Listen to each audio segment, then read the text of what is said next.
Hey everyone, welcome to Hot Topics Live. This is the show where we take 15 minutes to learn a new business tip to help you run a better bakery business. And if you're watching over on YouTube, then don't forget to like and subscribe so you don't miss any of these Hot Topics Lives, which take place every Monday at 2 p.m. Central Time. We stream inside our Home Bakery Business Tips Facebook group as well as over on YouTube. So wherever you're watching from, thanks for joining today. And we're going to do something really fun today. At least I think it's fun because it's about pricing recipes. And if you guys have been around for a while, then you know that that's one of my favorite topics. And probably my favorite topic because I didn't used to be very good at it. When I first started my home bakery, I felt like I had so many other things to think about that pricing was sort of an afterthought. It seems weird to say that now because now I understand how important it is. And I hope having been around my channel or my Facebook group, you also are understanding how important taking the time to accurately price your baked goods is. But in the beginning, you have so many things that are taking up your time and energy and focus to learn about that pricing may feel like one of those areas where if I just match my pricing to what someone else is selling their products for, then I'm probably going to be okay. And in this Hot Topics Live, what I want to do together is actually go through the process of pricing a recipe. So if you're new to my pricing calculator, I'm going to be using that in the example, but the concept is there for you to use however you want. Of course, I'll put a link in the video description if you want to check out the pricing calculator. But the real message today is just what's that first step that you take? If you have been guessing at your prices, I'm kind of curious how many people still are. I was. It's nothing to feel like guilty about. I did guess at my prices for the better part of I would say my entire first bakery business. My French pastry shop, I guessed at my prices. And then I opened my cupcake shops and I started getting a little bit more intentional about my profitability and growing my business. And that's when things started to change and I started to see regular profit every month. So of course, we all know the reasons why accurate pricing is important and the challenges of keeping up with the rising cost of ingredients. Those are all they're not going away. So we might as well learn how to price accurately. So what we're going to do is I'm going to try to share my screen and show you my brownie recipe. I'll also link that brownie recipe in the notes as well. If you need a good brownie recipe, this one is my favorite. And I have several, but this is a nice fudgy brownie recipe with sort of a shiny, crinkly top to it. So it looks really pretty when you bake it. And we're going to be pricing that recipe together. So this is a great beginner's tutorial for where to start with your pricing. So I'm going to begin by sharing my screen and just taking a look at that recipe for a second. And let's talk about some important elements of a recipe. So I'm going to make myself small and the recipe big. Let's see, that should work. Okay. Actually, that's not what I want. Let's do the whole recipe. There we are. Okay. So now you can see the entire recipe. And this is on my blog at betterbakerclub.com. Again, the link is up in the video description. And I have some tips there for how to get the shiny tops and a bunch of frequently asked questions about brownies. And here is the recipe. So one of the things that I take extra time to do when I share recipes is to give you 3 different kinds of measurements. I give you the traditional cups, teaspoons, tablespoons, what I would call like imperial measurements. I don't know what the exact word is, but cups, tablespoons, teaspoons, the way a lot of us bake. I also like to give you the ounces. If you're using a food scale and you like to work in ounces, you can see that I have the ounce. So I'll say a half a cup of flour, and then I'll tell you the well, in this cup, in this case, it's a half a cup of flour. I'll also tell you that it's 3 ounces or 85 grams. So wherever you're baking from, you can find the right measurements. But that also comes in handy when we're going to go and enter this recipe into the pricing calculator, because the first thing you need to learn about pricing your recipes is that you need to convert it out of the cups and tablespoons. That's just a really hard way to match prices to amounts. And a better way to do it is by weight. So you can choose grams, you can choose ounces, but if you have recipes that are only cups and tablespoons and teaspoons, then you want to take the time to convert those over. There's 2 ways you can do that. You can do it through what I call the Google method, which is literally just going into a browser and typing in what is the weight in ounces of 1 cup of flour.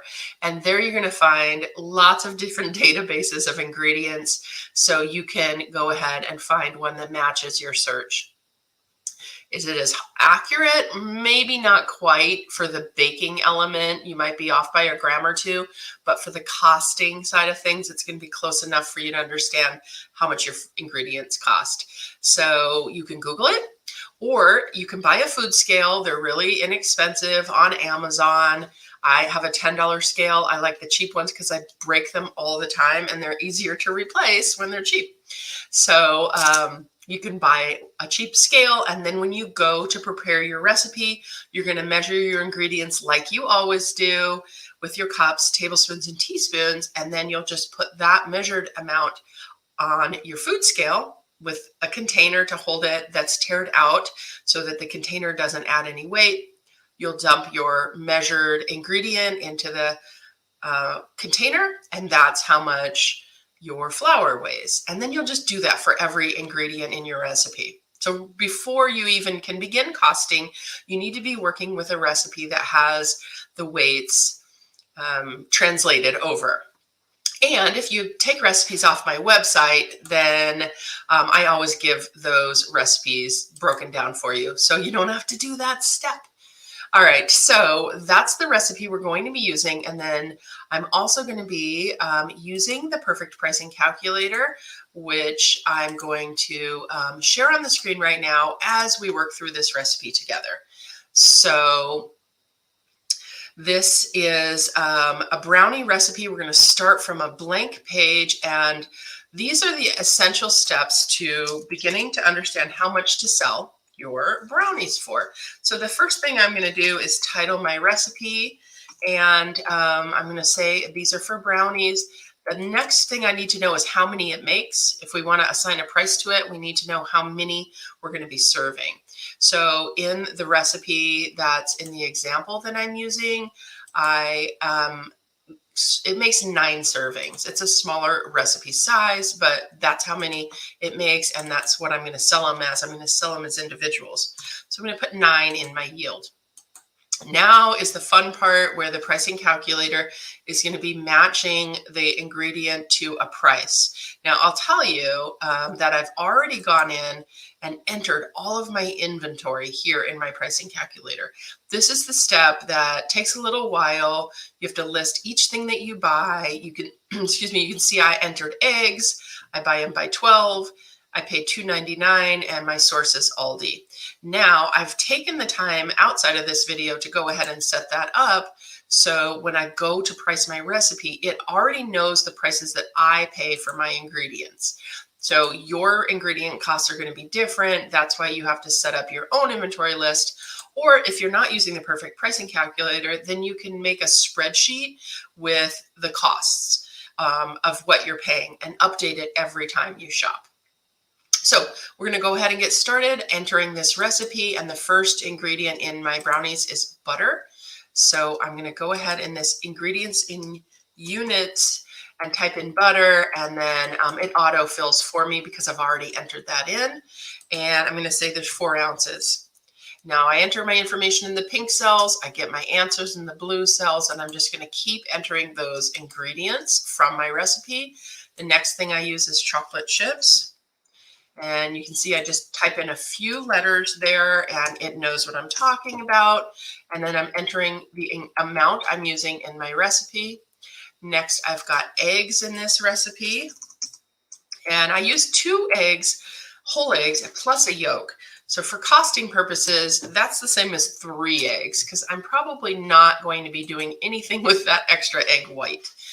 So I'm going to put in 3, although the recipe actually is 2 whole and 1 yolk. And then I've got some granulated sugar, and I'm going to go ahead and type that in. I have to remember how I entered it when I put my inventory in. So I just call granulated sugar, sugar. You can name your items however you want, whatever works for you. There's no right or wrong in how you enter those. And I've got 8 ounces of sugar. And you notice when I enter these ingredients, I'm not typing in like OZ for ounces or G for grams. I'm just putting in a number, and that is important for the spreadsheet to be able to do the math in there. If there's any extra characters, it gets a little confused. But we're working through the ingredients here. We've got granulated sugar. I put a little bit of powdered sugar in my brownies. I think that the cornstarch part of the powdered sugar makes a nice consistency, and the fudge adds to that fudgy factor. And then I've got cocoa powder. And what you can't see off screen is that I'm just jumping between a tab that has my pricing calculator and a tab that has my recipe. So that's why this goes so quickly, is because I'm doing it on a desktop computer. And for those of you who are wondering, can you do this on a tablet? It's not quite as easy to run Excel, which is what I use to do this program on. So you really do need to have access to Excel, which is usually on a home computer. So the last ingredient I entered was powdered sugar. Now we're going to go for our cocoa powder. And on cocoa powder, I have 1.5 ounces. And on that one, I love to use the Dutch process. I think it makes it so much richer. And I get that question a lot, so I thought I'd just answer it before you ask it. Now I've got vegetable oil. And so again, I am just using the ingredients that I've already entered into my inventory, and I'm matching them in those weights. And again, when I entered those items in my inventory, I was able to list the ingredients as a weight as well. So instead of saying I bought a 2-cup, I don't know, container of cocoa powder, I actually bought it in the gram size or the ounce size, whichever one I'm using for my recipe. So that's what makes this whole thing work, is that everything is broken down into the same unit size. So as you're getting started with costing your recipes, you might want to consider what unit you prefer. Do you prefer working in grams, or do you prefer working in ounces? And if you like to work in grams, that's great. You just want to make sure that you get a scale that converts over into ounces, and most all of them do. If you decide to work in grams, just know that you need a scale that reads like 3 digits out past the decimal, to the right of the decimal place. Let's see, I think that's called the hundredths place. It's been a while since I've taken math, but you want to make sure that it can be accurate for small readings. That's really my point, is that you need to be able to weigh out a teaspoon or a half a teaspoon of baking soda, and that doesn't weigh very much. So if your scale isn't very accurate, like if you have an old scale laying around, maybe something like Weight Watchers scales or something like that, those don't tend to work quite as well. You probably just want to invest in a scale that's going to get to that accurate amount for you. All right, now that scale, the recipe has all been entered, and you can see here that my cost for all of those ingredients to make 9 brownies is $4.42. And what a lot of bakers will do when they begin pricing their ingredients is they'll just triple that number and say that's going to cover everything. And if we were to try that method, I'm just going to do this Just to kind of bust a myth here, if I triple my food cost, then will that work for my selling price? Well, we're going to find out here right away. So triple my food cost would make this $13 a batch. And we're selling these in squares that are nine squares per batch. If that concept were true, these brownie squares should sell for $1.50. Now, I just did that quick math on my calculator, but we're going to come back and revisit that here in a second. So we've entered all of our ingredients. We know our total cost. And now we take the important step of adding in our labor because we need to pay ourselves for the time that we prepare that recipe. So this is a really easy brownie recipe. It takes me about 15 minutes and I pay myself $15 an hour. That's the going rate for a baker in my town. You can adjust that number for yourself. Now the pricing calculator is telling me that the cost of goods sold for 1 square of brownie is $1.04. And if you're not familiar with that term, cost of goods sold, it just means that this is what it takes to essentially break even on your brownie. It covers all of your costs and nothing else. So your labor is a cost, your ingredients are a cost. If we had packaging in here, we'd add that into the recipe and that would be a cost too. But we're not in the business of breaking even. We really want to make a profit on every sale. And so this is where the pricing calculator helps you to decide how much profit you want to make. So we can go back to that triple our ingredient cost concept and say, what if we did sell this for $1.50? So I enter $1.50 in the choose your own price, and we can jump down here to this section where we analyze our profits. And you can see that if I did sell that brownie for $1.50, I would make 9% profit on that brownie. Well, if you are in any of my programs, I think I probably teach this in the pricing calculator, in the Bake Better Academy, and honestly, in any of my free workshops, your profit margin goal should be somewhere between 30 and 50%. Depends on a lot of different factors. We can talk about that in another training, but 9% profit is not enough. So we have just busted the myth that 3 times your ingredient cost will cover all of your profits. It doesn't. We need to raise the price of this brownie until we get into that realm of 30 to 50% profit. So I'm going to go ahead and say $2.50 for a brownie. And now when I do that, you can see that the profit margin is up towards 37%. And now again, we are in the neighborhood of charging a real profitable price for our brownie, one where you could actually pay yourself. Now, I know that this is a short training. There's so much more that we can do when we talk about pricing our baked goods and all kinds of questions that come up along the way. But in this short pricing lesson, I just wanted to go from recipe to selling price. And that's what we were able to do using a recipe that has all of the weights already included. That's super helpful and time saving. And then using the pricing calculator to enter your recipe is also a big time saver. But the thing that you don't see me doing is entering those ingredients in my inventory list. And that does take a little bit of time. But you can see in today's video, we were able to take a recipe and cost it in under 15 minutes. So that is to encourage you to begin taking the time to pricing your own recipes.